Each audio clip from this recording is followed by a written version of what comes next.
பெரிய வாழ்க்கை ஒண்ணுமே கிடையாது.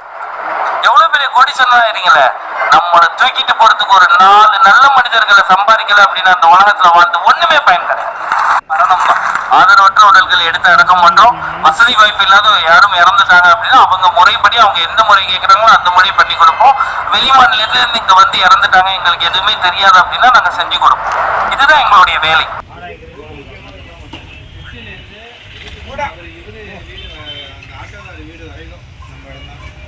அது ஒரு அடி அதனால அந்த இந்த செட்டில் கொட்டியிருப்பாரு. ஆமா, செட்டுக்கு பக்கத்தில் கொட்டியிருப்பாரு. இவரு பாயோட அது மேலே மூடிக்க எல்லாம் மூடிட்டு அதுக்கப்புறம் நல்லா கட்டி கொடுக்கணும்.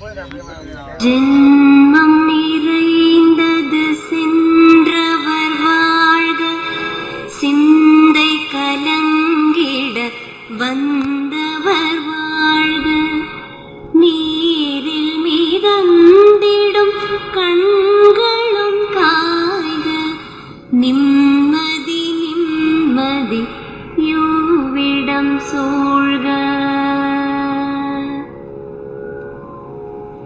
இருந்தபோது சிம்மாசனம், இறந்த பிறகும் ஒரு மேடையா?